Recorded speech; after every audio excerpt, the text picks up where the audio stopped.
All right, if you're an HR leader and you are tired of being seen as just the policy enforcer and you're ready to become a true strategic architect of your company's future, then this is for you. We are about to walk through a roadmap of 8 really powerful books, curated by a top tech CTO, all designed to help you get a seat at that C-suite table by 2026. You know, for so many of you in HR, you're the quiet architects of culture. But let's be real, the day-to-day can feel like you're just treading water in this ocean of policies, constantly putting out fires. And making that leap to a truly strategic role, well, it can feel like it's a world away.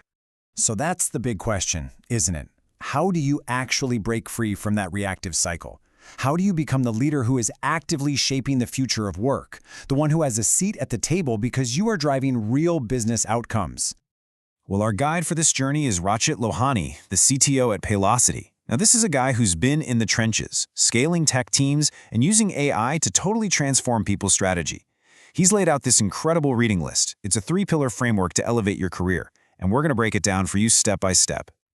Okay, the whole journey kicks off with Pillar 1, Mastering Mindset. Because here's the thing, before you can transform an entire organization, you've got to transform your own approach first. This is all about building that foundation of personal accountability and a real sense of purpose. So first up is Cy Wakeman's Reality-Based Rules of the Workplace. And wow, this book is the ultimate wake-up call.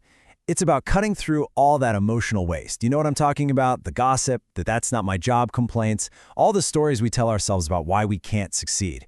That stuff just drains energy from you and your teams. This book is all about reclaiming that wasted energy and pointing it towards what actually matters.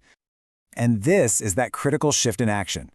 Instead of being the workplace referee, constantly putting out fires, you become the coach who actually equips your team to solve their own problems.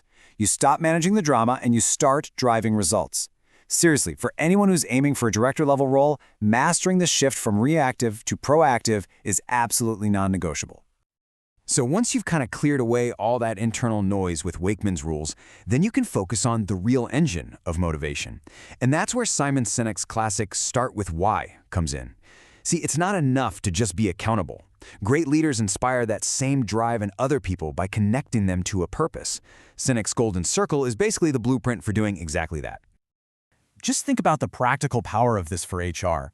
It means you're writing job descriptions that aren't just a boring list of tasks, but a call to arms for people who share your company's mission. It means onboarding isn't about paperwork, it's about inspiration.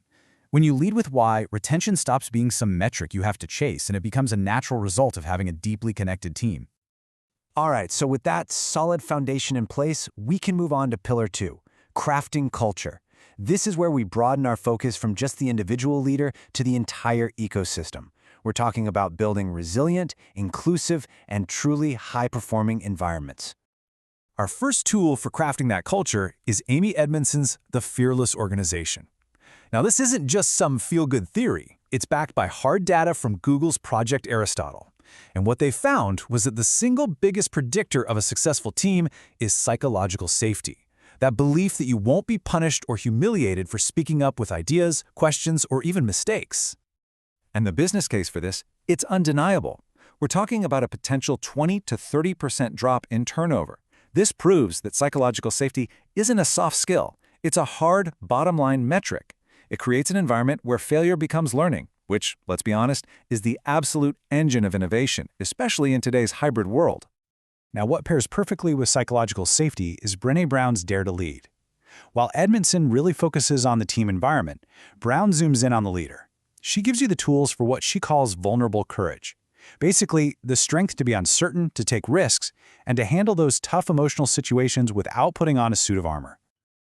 The career impact here is just immense.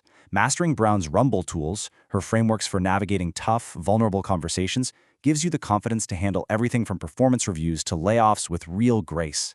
It's about leading with authenticity, and that is precisely the kind of leadership that gets noticed by the C-suite. So here's the crucial point. It's how these two concepts work together. Edmondson gives you the framework for the we, that safe team environment. Brown gives you the tools for the me, the leader's personal courage to actually show up and foster that safety. You absolutely need both. One without the other just doesn't work. And rounding out our culture pillar is David Sange's Radical Inclusion. This book is fantastic because it moves way beyond the theory of DEI and gives you a concrete 7-step playbook for building environments where diversity isn't just welcomed, it's actually harnessed as a competitive advantage. What's so powerful here are the actionable tactics. Senga introduces concepts like power mapping, which is a method for visualizing who holds influence and where hidden biases might be hiding in your organization. He challenges us to reframe identity as a core asset in hiring and pushes us to apply an ethical filter to our HR tech, making sure our AI tools are building equity, not just reinforcing old patterns. And that brings us to our final and maybe most crucial pillar, driving strategy. Okay, so you've mastered your mindset and you've laid the foundations of a world-class culture. Now it's time to connect every single HR function directly to the bottom line. This is how you start speaking the language of the business. For this, Lohani recommends a powerful duo. Think of it as a 1-2 punch. On one hand, you have the big book of HR, which is basically your encyclopedia for operational excellence. And on the other, you've got HR Disrupted, which challenges you to throw out the old paternalistic rulebook entirely. And together, they are just unstoppable. You use the big book of HR to build a stable, scalable foundation. Then you apply the HR Disrupted mindset, specifically the ECH model, which is all about treating employees as adults, consumers, and humans to build agility and trust right on top of that solid base. The final book in our roadmap is Strategic Human Resource Management by Ananda Das Gupta. Think of this as the capstone course for anyone aspiring to be a Chief Human Resources Officer. It literally teaches you how to translate everything you do in HR into the language that the C-suite understands and values. This book is all about mastering the frameworks that prove HR's direct impact on profit and loss. It's about demonstrating, with data, how investing in your people, your human capital, is the single most sustainable competitive advantage a company can have, especially in today's volatile global economy. So there you have it. That's the roadmap. But these books are just paper until you actually put them into practice. So let's finish up with a clear, simple plan to turn all these insights into real-world, career-defining impact. Here is Lohani's recommended plan. It's simple, but it's really powerful. Tackle one book a quarter. Don't rush it. Let the ideas sink in.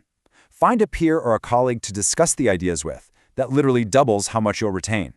Track your progress with real metrics, like OKRs. And follow the order we talked about. Build from mindset to culture and finally to strategy. So, you now have the complete roadmap. The question isn't whether you can elevate your career, it's what you're going to do with this knowledge. In this new era of work, an era defined by AI and constant change, what kind of leader will you choose to be? The path is all laid out. Now it's your turn to walk it.